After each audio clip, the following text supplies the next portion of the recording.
Welcome to monobiology.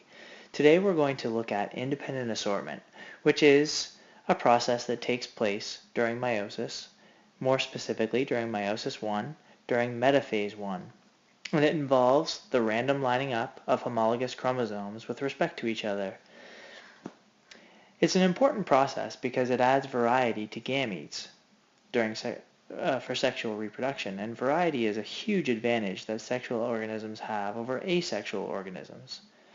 Let's just take a quick look at a particular aspect of human variety.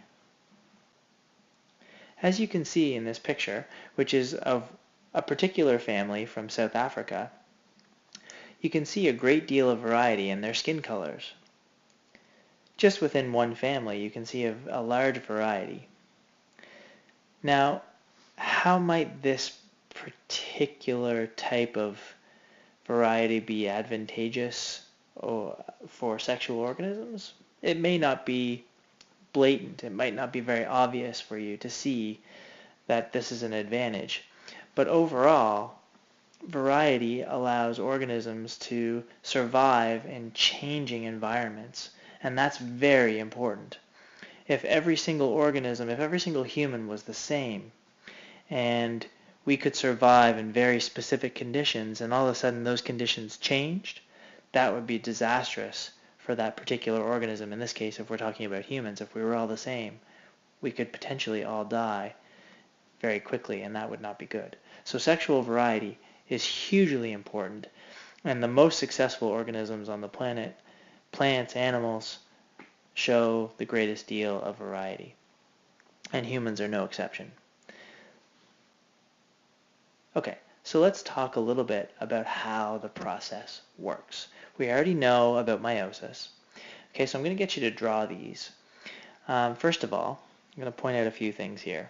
This is our diagram, so make sure you label it, make sure you go through it. This would be prophase 1 of meiosis 1. Notice that we have our diploid number is equal to 4. I've drawn 2 big chromosomes and 2 little chromosomes.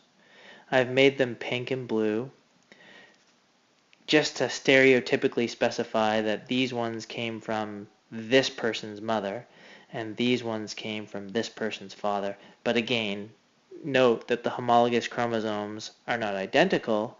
More importantly, they are the same size and they would contain the same number and type of genes. That's the key. It doesn't matter what color you use. Okay, the only difference there is that I'm using a different color to say that they're not identical. Okay, so during meiosis, during metaphase 1, with this particular group of chromosomes, there are actually 2 different possibilities for the lining up of those homologous chromosomes. So in other words, take a look. We have one situation where both of the pink chromosomes line up on the same side and both of the blue chromosomes line up on the same side on top of each other. In possibility number 2, one pink and one blue chromosome line up on the same side, and on the other side you have one blue and one pink. Notice that by the end of telophase 1, if we assume that the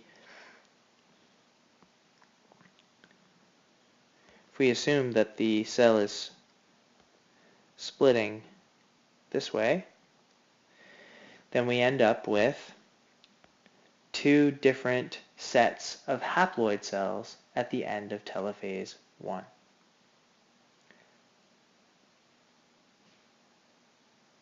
And of course, by the end of telophase 2, we would end up with different types of gametes. Now, remember, these are just possibilities. These are not both happening in the same cell. These are 2 different possibilities when one parent cell looks like this. So half of the time this would happen and half of the time this would happen, more or less. And it's completely random when it does. And of course that adds sexual variety. Okay, now I want you to try. Here is a cell that's in prophase 1.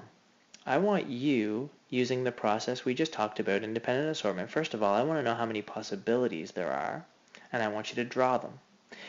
Furthermore, I want you to show me what the gametes would look like by the end of telophase 2. So I want you to go a step further. So I want you to show me, this is prophase 1. Show me, so this might be how you'd start. You draw arrow, possibility 1, you draw me the cells, the cell that would go there. Possibility 2, the cell that would go there, and so on. And you take each one of those cells all the way through the process. You don't have to show every step, but I'd like to see metaphase 1, telophase 1, and telophase 2. Those are the stages I'd like to see. And I want you to draw that, and I want you to bring it to class, and I want you to show me. Okay? That in a nutshell is independent assortment, a very important process that adds variety to sexual organisms.